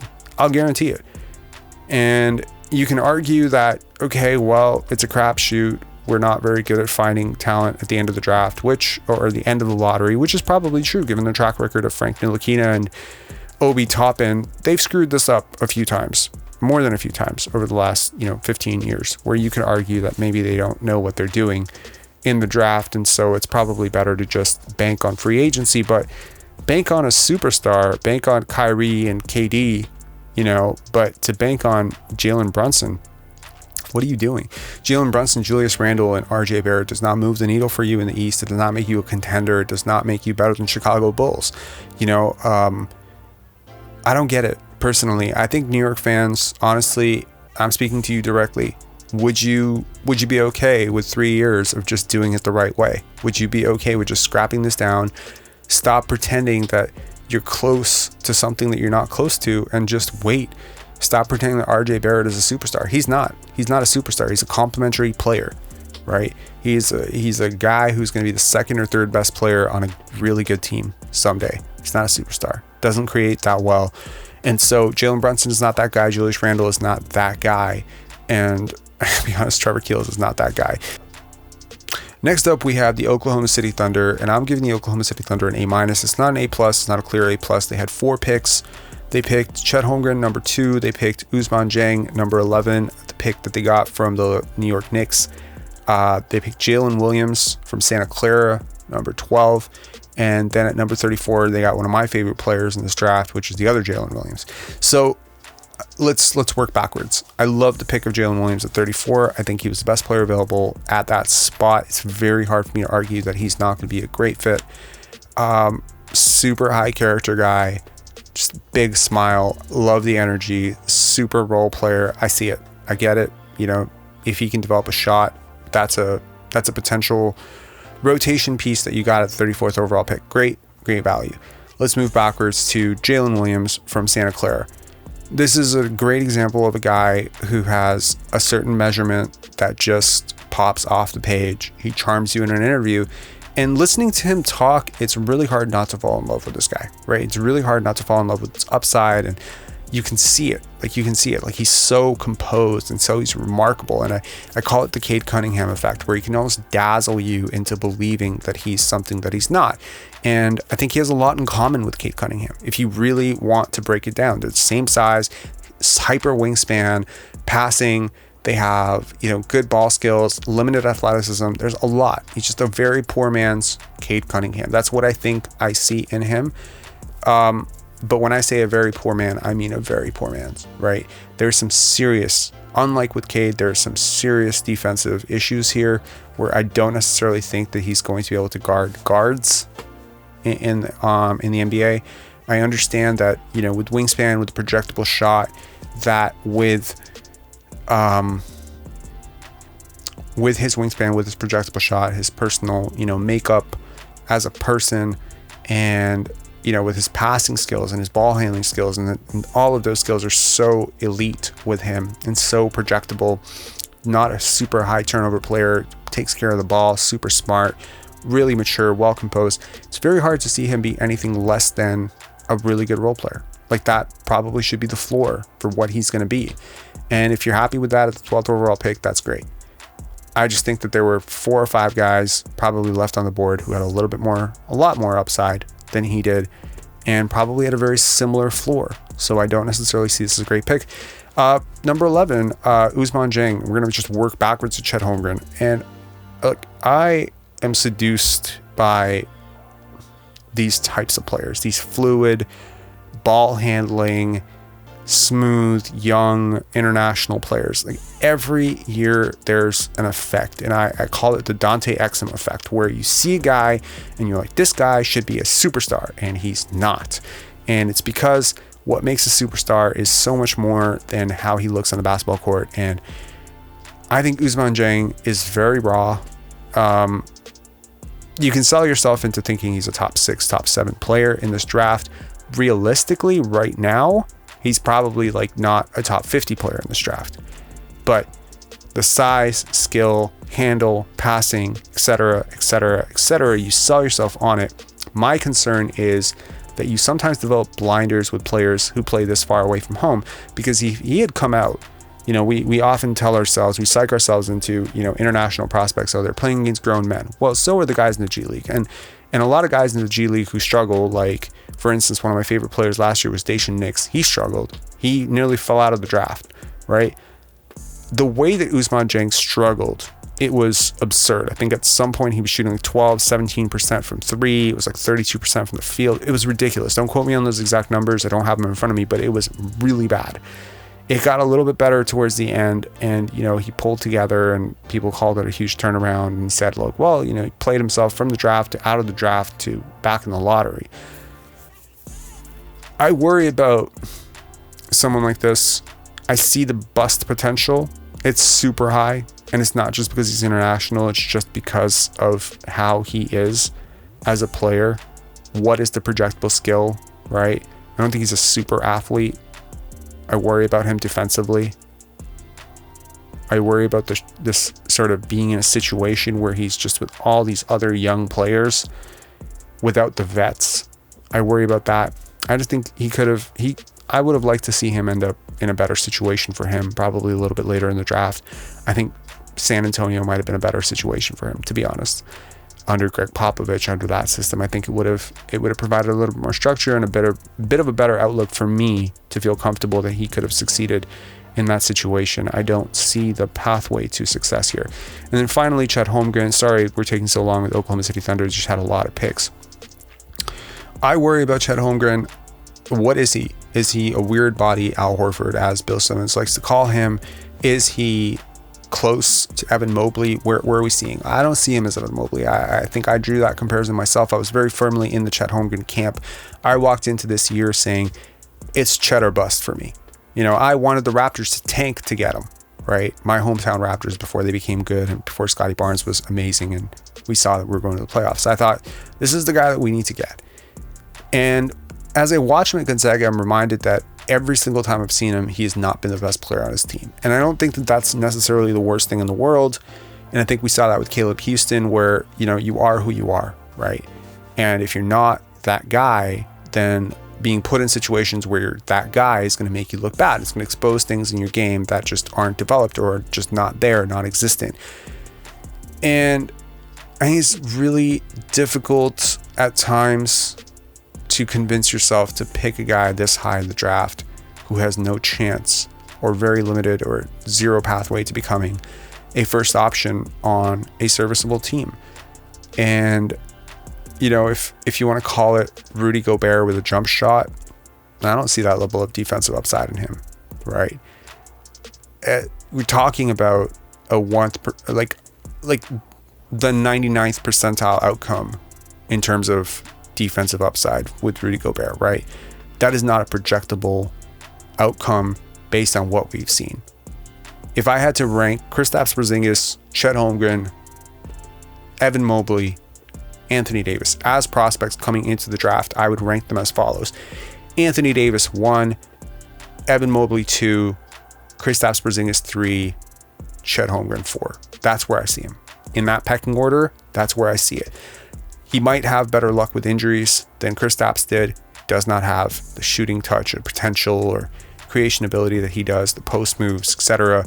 I think Kristaps just had a look skinny as hell. They were all skinny, but every one of those guys is not quite this skinny. So yes, I've heard all the stories about, you know, how guys, every coach, opposing coach tries to go into his body and he still swats it, etc. But it's going to change in the NBA. The NBA is a completely different league. The next, you know, I don't doubt that he's going to block some shots. Of course he's going to block some shots. Look at his length. Look at his timing. He's excellent at tracking the ball. I don't doubt that he's going to hit some threes. I don't doubt any of that. But the pathway to being the second best player in this draft, I don't see it. I think there are going to be 2 or 3 guys that are picked after him that years from now, 3 years from now, 4 years from now, we look back on this draft, you're going to say that this was a guy who was the 5th or 6th best player in this draft. And he's a really good defender and he's an all NBA defender, but he's like the 5th or 6th best player in this draft. And if that's your outcome for the number 2 overall pick, great. He's not a bust. He's not out of the league. He's not chronically injured. Doesn't have an Achilles tear. It's fine. He's not in the G League. He's not on the bench, etc. He doesn't flame out like Anthony Bennett. It's great. It's a good outcome, right? But it's very hard to argue that if you gave me odds and you said on one hand, Jabari Smith Jr. or Jaden Ivey are going to be superstars, or Chet Holmgren is going to be a superstar, like one of those two, I would bet on one of those two being better. Now on to the Orlando Magic, who had the 1st overall pick in the NBA draft, and they, with all their veils of secrecy, decide to go with Paolo Banchero. I don't necessarily get this. I don't. I mean, help me in the comments. Help me understand what is the upside here. I've seen people compare him to Carmelo Anthony. If I could build a time machine and put Syracuse versus Duke, I would show you that these are not comparable players. Melo was lights out better as an athlete, as a scorer, even as a defender. I know Melo was a very lazy defender, but he had some lateral quickness to him. He's lasted in the league this long because he is a generational athlete. I understand he was never a run jump athlete the way, but he had certain functional athletic skills, some quickness and foot speed that just made him very intriguing as a scorer, even though he wasn't very efficient and he wasn't. If you play Carmelo Anthony's career out like 10 times, what we saw was one of the worst possible outcomes. So I don't buy that. I don't buy that he's Melo part 2. And I don't necessarily think that with the way the league is trending, this whole 3D, you know, switch everything, multiple versatile defenders, I don't necessarily think Carmelo Anthony, that player type, is as valuable in 2022 as it used to be in 2003. So ignoring the fact that I don't think that he's as talented or as good as Carmelo Anthony, nor do I think that he's the athlete that Carmelo Anthony was, what is he?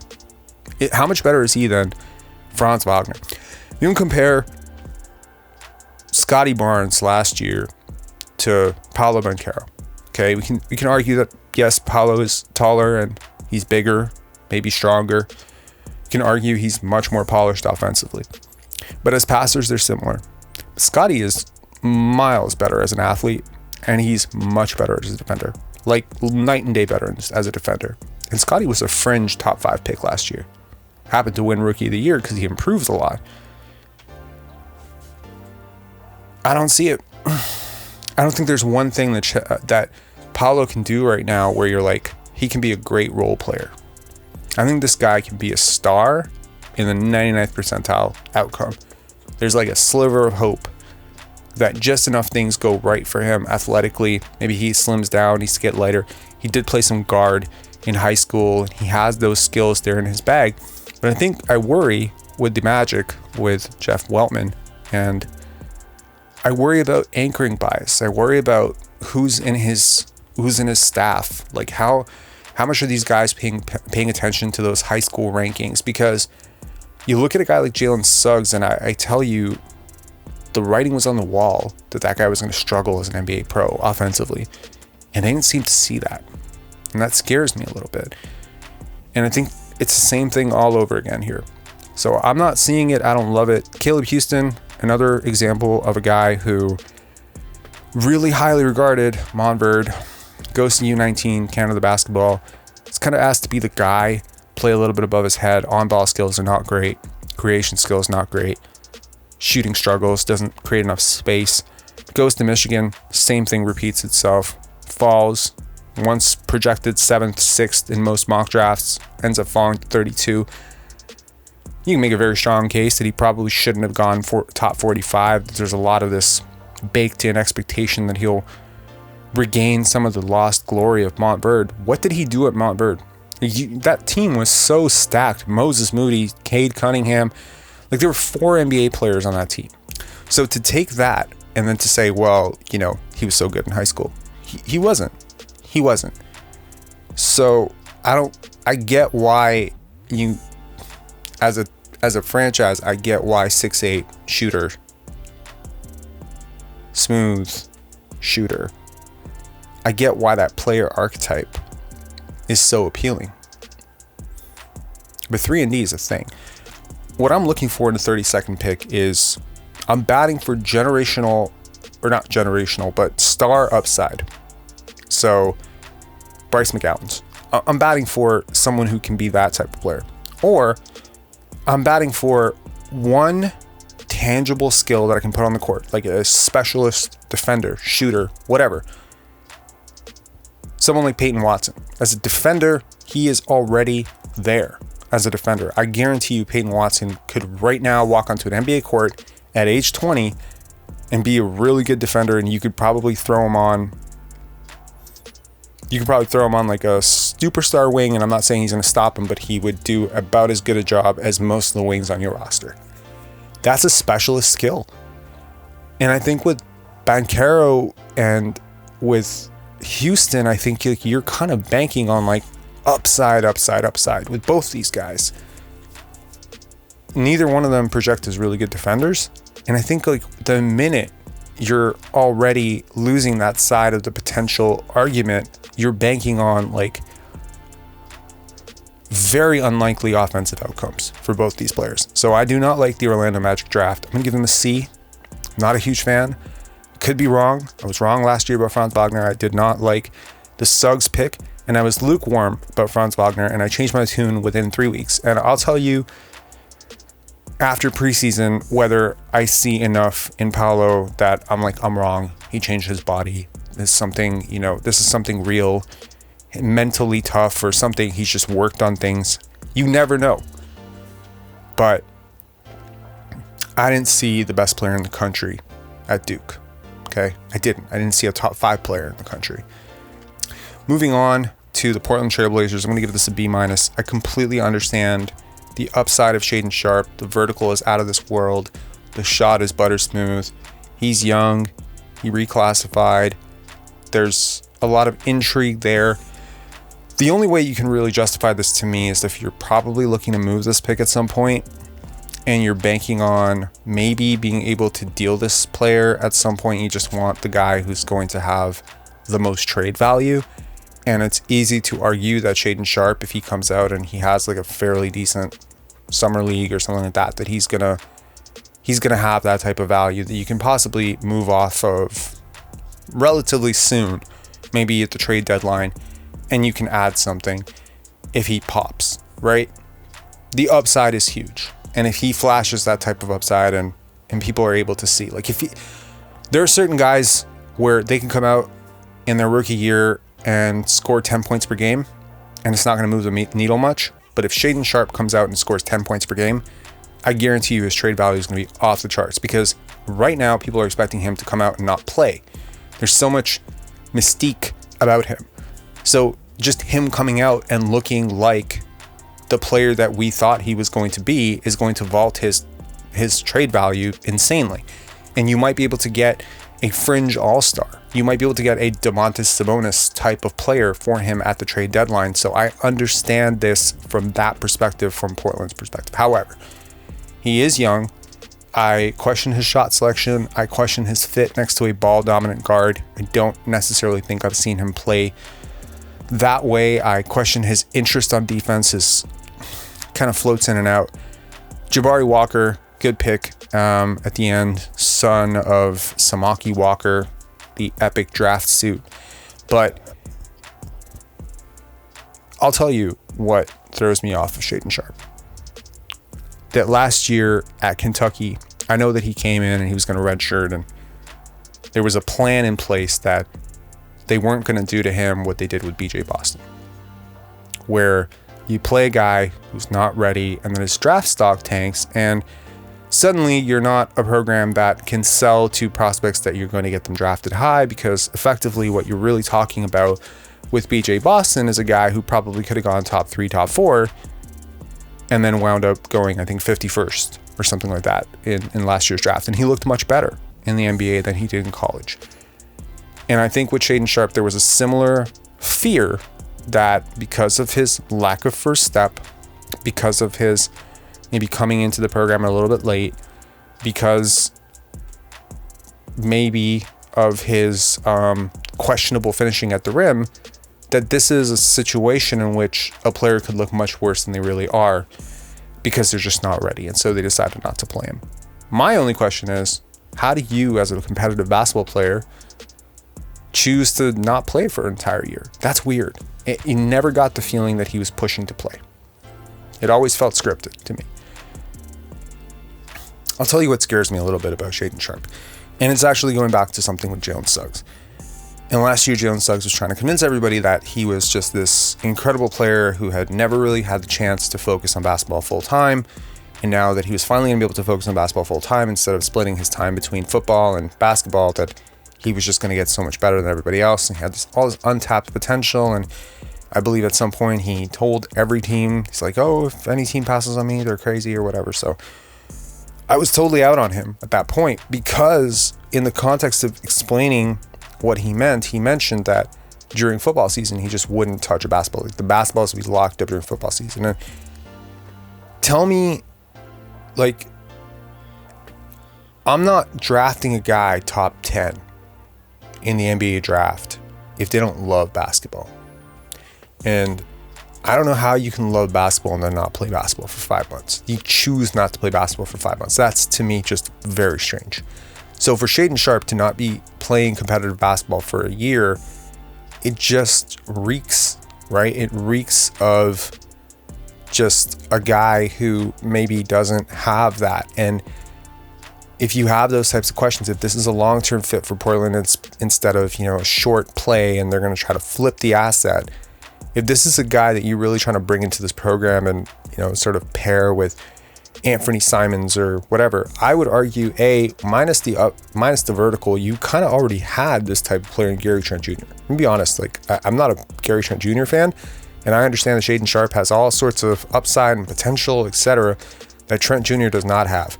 But if he had played his entire season out, okay, if he had played the college season, it'd be very hard for me to believe that he would have been a better collegiate player than Gary Trent Jr. So you can talk about vertical leap and wingspan, but as a player, as a functional player on a basketball court, those things don't matter as much as how you read situations and how you pass and how you make decisions and how dialed in you are and how much effort you put in. So I question this.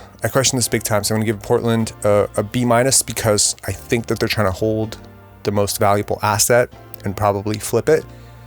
But if this goes south, this is the one player where all the red flags were there, right? Okay, moving on to the Sacramento Kings, the most clowned on team of the night. Everyone thought they're absolute idiots for drafting Keegan Murray and then apparently trading Jaden Hardy. I think that they will regret moving off that 37th pick. Personally, I think there were better players. There were players available at that pick that I really think could have helped Sacramento next year. Now on to Keegan Murray. One of the most mistake-free basketball players that I've ever seen. Played for Iowa, got so much better last year. I will not make the argument that he is a better player than Jaden Ivey. It's impossible to make that argument with a straight face. I'm not going to tell you he's going to be better than those guys. What I will tell you is he is at minimum going to be a 10 to 12 year NBA player. Is that a bad thing to get out of a 4th overall pick in this type of draft? Yeah, probably. There were probably 2 or 3 players within the next 6 picks that are going to be better and are going to have just as long a career. But I think if you look at what Monty McNair is doing in Sacramento, be it with Domantas Sabonis, with Tyrese Halliburton, with, these are guys, they're culture drivers. Okay, even though those 2 guys were swapped for each other, right? And Keegan Murray is a character guy, and he fits your roster. And he's a hard worker, and he's humble as hell. And give me that guy over Chet Holmgren and Benedict Mathurin, who thinks apparently LeBron James needs to prove something to him, and Chet Holmgren, who thinks he's going to be the best player in the NBA next season. Give me a humble guy who's going to come in and play off of De'Aaron Fox.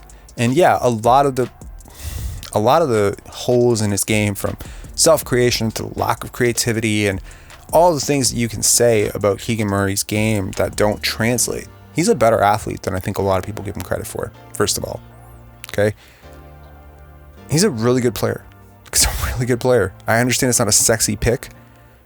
I understand he's not flashy. He doesn't jump off a page. He might score 35 points and you might not even really, really notice most of them. I mean, he's highly effective, man. Like, if you pay attention to box plus minus and the analytics models, he was probably one of the top 3 players in college basketball last season. That's not nothing. He's older. He's not old. He's older. It's a bit of a late bloomer too. I see the upside. I buy it. I will give the Sacramento Kings a C+. I'll give them a C+ because I think they should have moved down. If they wanted to draft Keegan Murray, they should have moved down. And I'll also give them a C+ because I don't necessarily think that he's the best fit here. I think the best fit, to be honest, I think the best,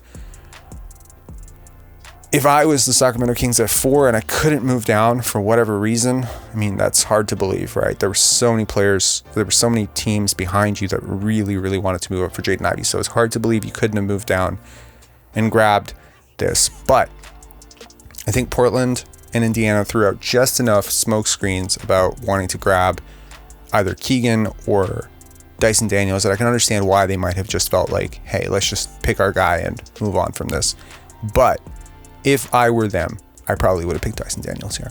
I know it sounds crazy to say, but the floor is so high with Dyson Daniels. Like, you have a player who just can't miss as a prospect. Like, he cannot be less than a potential first, second team all defense solid starter on a really good team. That's a really good value. Like, that's really good value. And he's not a project. Like, you throw him on the NBA court right now and he does 2 things exceptionally well.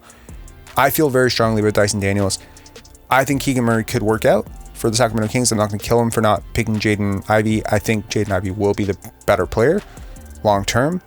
But it's not necessarily true to me that he would have become that player in Sacramento. Either A, because he didn't want to be there, B, because it just doesn't fit with De'Aaron Fox, man. He had this problem with Tyrese Halliburton. And I think Halliburton's shooting, as funky as his release is, made him a better off-ball threat than Jaden Ivey. Jaden Ivey is not a great shooter. You're basically replicating a lot of the same skills you have with De'Aaron Fox in a different package. It's like 2 sports cars, man. What do you need 2 sports cars for? Yes, I get it. Protect the asset, trade the asset. I get it. But if that trade wasn't there, I don't know what you do. You haven't worked out with the guy. He won't give you his medicals. You have to empathize to some extent with the Sacramento Kings. I don't necessarily think that Jaden Ivey is wrong for not wanting to go there. Obviously, there's a lot of reasons to not want to be a Sacramento King, and I respect that. At the same time, I do think that whatever you think Jaden Ivey would have become or could become, it's less likely that he becomes that as a Sacramento King. So if you see him flourish in Detroit and you say, shit, the Kings are absolute idiots, just know that there's a chance that whatever you see him become in Detroit, he might not have become that in Sacramento. All right, moving on to the San Antonio Spurs, the holy grail of draft kings for the last 25 years. And I think that needs to be rethought after this draft. Okay, Jeremy Sohan, really solid pick. I don't think there's a chance in hell that he's not a solid rotation player for the next 10 to 12 years. He's a lot of intangible qualities that are extremely valuable for, you know, the modern NBA with switchability, and he can probably switch 2 to 4, 1 through 4, and seen similar types of players go higher than this, so not going to kill him too much for this. And if he does end up developing a jumper, solid pick. I think Jalen Duren, I probably would have gone that way here. Obviously they're a top international scouting team, so if they looked at Ousmane Dieng and said no, I think that's fine, right? But Jeremy Sohan, I don't know. I think you're going to look back on this draft and say there were a few players left on the board who were right around this range who probably end up being better players. There's a really high floor here, though, right?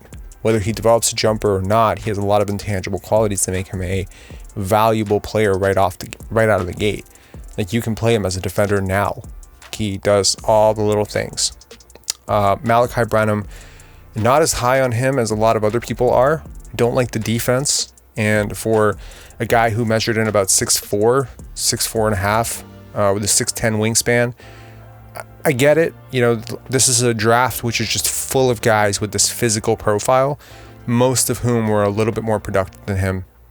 And I think a lot of people, I think unfairly, had him rated as a lottery pick. I think he falls to a comfortable level here at 20. And Blake Wesley, I'm not a fan. Like, I'm not a fan of that pick. So I'm going to give the San Antonio Spurs a C-. Okay. Moving on to the Toronto Raptors. And we'll devote a little bit of time here, even though they did not have a first round pick. So they go with Christian Koloko out of Arizona with the 33rd pick. And then they go with Ron Harper Jr. out of the undrafted heap. It's like within 2 minutes of the draft ending, they had signed him to a 2-way contract. Obviously very high on their board. And he was high on mine as well, especially after watching what Grant Williams did in the playoffs against Brooklyn and specifically against Brooklyn and against Milwaukee. He was so impactful. So you start to see this player type of, you know, this heavier set, low center of gravity player. And I think that they worked out David Roddy and they were very impressed. And I think that with Ron Harper Jr., you get a very similar prospect to someone that I'm not saying that he was a much improved shooter. I don't necessarily think that you can with a straight face tell me that Ron Harper Jr. will definitively be a worse NBA player than David Roddy. They're comparable as prospects. And one of those players went 23rd and the other one went undrafted. And that's what I said about this draft before it started. It's just there's a lot of parity. So congrats to the Raptors for grabbing him. I think both players suffered from being sort of overweight. And when David Roddy lost that weight and he added his 3-point shot, he really shot up draft boards and he came in he came into great shape in the combines and really wowed some teams. And Ron Harper Jr., I think he measured in at 15% body fat. If the Raptors can get that down, a lot of that core strength is still there. Huge wingspan, right? If basketball bloodlines are your thing. And just a clutch player, man. I know it's a very weird comparison, but he reminds me a little bit of Gary Trent Jr. But like a player, like a version of Gary Trent Jr. that I don't hate as a basketball player. I like watching him play. He hit some really major big shots for Rutgers last year. I like his development curve. Not the greatest competition, obviously, playing at Rutgers, but I think he has a chance. Like, I think he's one of those strange role players that just has a chance to be like better. Probably miscast as a star, but I mean, you want your role players to have that ability to hit clutch shots and to be able to space and to be able to play 3-and-D, and I think he fits in really well. Now, moving on to Christian Koloko, I think it's weird. I watched a lot of Arizona because around December, January, I started to get this feeling, especially when the Raptors traded that pick and then they got that Detroit pick, which was expected at the time to be a 31st or 32nd pick, which I thought, I'm like, dang, he's going to fall right into that range. And so I started watching him specifically because there's a connection with Pascal Siakam, and they knew each other and they followed each other, and Pascal's brother was following him and stuff. So it was like, man, this guy's really known to the Raptors. Let me follow him. And so I started watching more of his games, and I started watching a lot more Arizona. And in that context, I also got to watch a lot more Dale and Terry and Benedict Mathurin and obviously Christian Koloko. And I think that a couple of things that stood out to me about Koloko, which I think I'm sort of shocked how few draft analysts mention this, is that he's a much better shooter than people give him credit for, right? Just because you don't take shots doesn't mean you can't make shots, and doesn't mean that a different coach or a different system is not going to unlock that. I think his shooting percentages at the line going from, I think, 37% to like 73% last year, 73.5% last year, is just an incredible rise over 2 years, and it's consistent. Like it's work. He talks about putting in 1,000 shots a day, right? That's really good. I mean, it shows, like, that development is showing. He also anchored. He was the best defender by far for Arizona. He's the defensive player of the year in the Pac-12. He was their defensive anchor. Everything funneled towards him.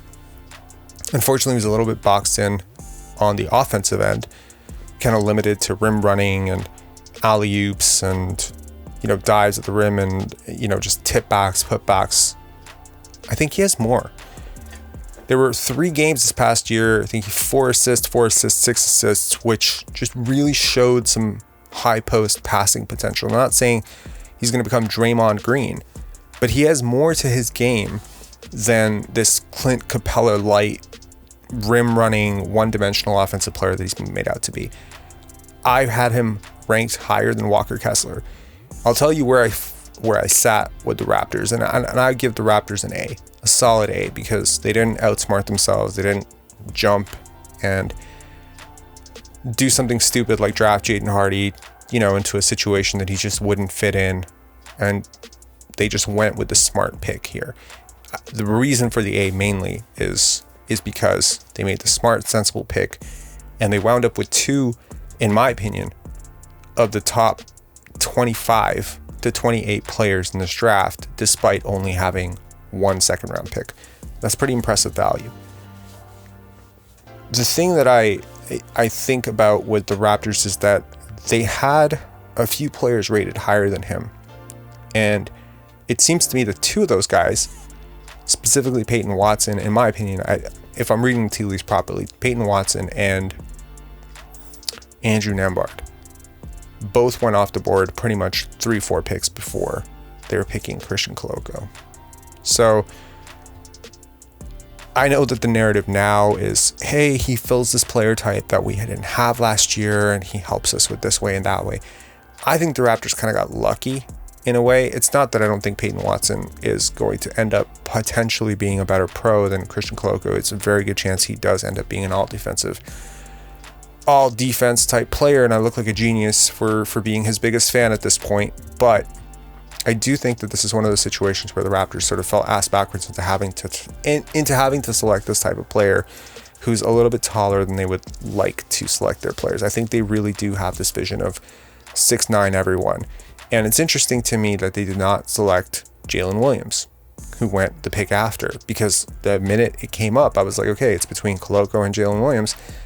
And given everything that Bobby Webster's been talking about of 6'9", 6'10", switchable, super skilled guys, I thought, shoot, this is going to be Jalen Williams, and it ends up being Christian Koloko. And I was very excited about that, because I do think that he has more to his game than he's let on, and the Raptors were not able to work him out. And I think that was a really big thing, because of visa issues, they were not able to work him out, and they weren't able to get this workout together in Buffalo, which is what they'd done with Pascal Siakam when he wasn't able to travel across the border. Because the thing with the U.S. student visa is that if you leave the U.S., you can't come back to the U.S. So basically, if Christian Koloko had left before he got a work permit to come to Canada, then he would not have been able to enter back into the States. That was the issue with the visa hangups. So if you're the Raptors, I think you get a player that is going to surprise even you. I think this is one of those situations where the Raptors hopefully knew. I think they've tracked him long enough to know what they're getting in him, but I think he has surpassed where they probably think he is as a prospect right now. And I think they might discover that when they see him play in summer league and in preseason, that he's got parts of his game that he just has never been able to show at Arizona. I think he's extremely smart. He's extremely active. Motor is really high, super coachable, a winner. And I really like this pick for them. Moving on to our last grade, and we're going to give the Washington Wizards a B for their draft. I think it's fair, honestly. Johnny Davis did get better last year, even though his three-point shooting slumped a little bit at Wisconsin. I think he was a notably better player. I think he's trending in the right direction. He's a bit of a throwback guard. He's super, he's just bigger. Like, he plays bigger than he is. You know, there's just a size and presence to him as a guard. I could see him being an elite sixth man at some point down the line. I don't necessarily think that his floor is much below that, nor do I think that his ceiling is a superstar. But that all being said, I think if there was a player, you know, in this 10 to 20 range that is going to turn into like a high level, you know, 12, 13, 14 year type of pro, I think he's as good a bet as any. And in the second round, they got Yannick Sosa, who just had a very unfortunate season. Like, he went into the season projected to be probably a top 10 pick, and he was just this switchable, long, lanky, bouncy, athletic, young, big that every scout salivates over, and he just went backwards this year. And there's rumors that he was injured, and I just think that it's such a double standard because there's so many players in this draft who came into this season with a certain expectation, whether they were freshmen the previous year, whether they were high school seniors or whatever, and international players. And I don't think anyone really suffered for having a bad season more than Yannick Sosa. And it's hard to understand why, because a lot of the tools are still there. It's just the percentages went down, and it's not necessarily easy to say that it's not psychological. I mean, I think, if I'm being honest, I think there's a psychological or maybe a subconscious bias anytime a very young, older looking African prospect struggles, that there's all these rumors that come out of like, is he a little bit older than we thought he was? And it's like, dude, unless he's 45, it doesn't explain his production being halved, right? So I just think that he is an unfortunate victim in this situation of falling so far down draft boards. And had he come out last year, I think there's a very good chance he would have gone top 20 last year. After the season that he'd had, he's 17 years old, is just dominating among grown men at 17. And this year he struggled. He was still one of the youngest players in the draft. I think they batted for upside at 54. And unless there's something wrong with him, like there's something definitively wrong with him, like he's completely shaken his confidence, like Andres Biedrins or something like that, it's really hard to explain the percentage dips that he saw this year. But unless there's something really wrong with him, I think that you should expect to see him in the NBA. There's a lot of centers and big guys that were picked in the second round that are, you know, potential plays, like Khalifa Diop and Moussa Diabate and Isaiah Mobley. And if I'm being honest, if just put a gun to my head, I say he's a better prospect than all those guys. It's just sort of unfortunate that there's a bit of a recency bias that, you know, he just had such a terrible season. And I'm really looking forward, hopefully, to him turning it around. So that concludes my grades. This video is probably going to be really long. I do dig into all the stats. I do want to be the type of person who's not just talking out of my ass and just going and being like, hey, this person went 20 picks higher than the mock draft, and therefore I'm going to give it a D. I really did want to think about it. There's a few prospects, there were like 7 or 8 prospects that I didn't watch very much this past year, and you probably can sense it from the way I was talking about them, but I promise you that I did go and try to watch as much tape on them the last 2 days just so I had a better understanding. I went and I listened to their coaches talk about them, and I went and listened to their interviews. I really do want to be, to some extent, I want to work in the NBA at some point, right? I do want to be a general manager someday. I want to be a scout. I want to work within this league that I love so much, that I've devoted so much of my life to at some point. So, you know, every year, you know, I've made predictions about the draft, and, you know, last year was very high on Scotty Barnes, was talking all year about how Scotty's going to win Rookie of the Year. People don't understand this about his game, that about his game, etc., etc. So hopefully with Pensari Basketball, we can take it a step further. I would like to, you know, use this channel to advance conversations about basketball that go past basketball into social issues and, you know, maybe even economic issues and world issues. But just thinking about the game in a deeper way, analytics, etc. I know that we didn't really do a lot of analytical breakdown today, but throughout the offseason, I would like to go into more in-depth analysis about why certain players, certain player types, etc. work.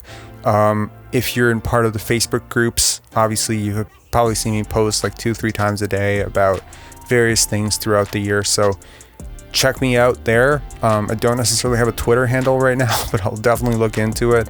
I hope to do more regular videos. Thanks for sticking with me till the end. If you actually did make it to the end, that's really awesome. Thank you so much. It's probably a very long video, and thanks for doing that. And if you can hit subscribe, hit like, that would really help a lot. I hope this wasn't one of those rambling videos. Sometimes I do these longer videos and then I go and try to cut them and then they're all like and I'm really hoping that this one worked out a little bit better. I don't necessarily know where my eye line is, but there you go. There's an All right, thanks so much for sticking with me. I hope you learned something. I hope I learned something throughout this process, and good luck to all the rookies. This is awesome. Sometimes we get so caught up in who's going to be a star, who's not going to be a star, that we forget that this was really a night where 58 people had their hoop dreams fulfilled, and maybe 10, 15, 20 others had their hoop dreams dashed, but then they'll have a chance at Summer League. So I'm really looking forward to Summer League. As a Raptor fan, I'm looking forward to Christian Coloco and looking at Ron Harper Jr. I have tempered, realistic expectations for Christian Coloco. I'm not expecting him to come out and be a superstar or star, but I just think that he's so much more talented than he gets credit for. And yeah, I'm going to die on that hill. I don't think Paolo Banchero is going to be the best player in this draft. I'm just going to say that one last time, and if you're an Orlando Magic fan, you can hate me all you want, because I've been talking shit about Jalen Suggs all year last year, and I'm probably going to continue it this year as well.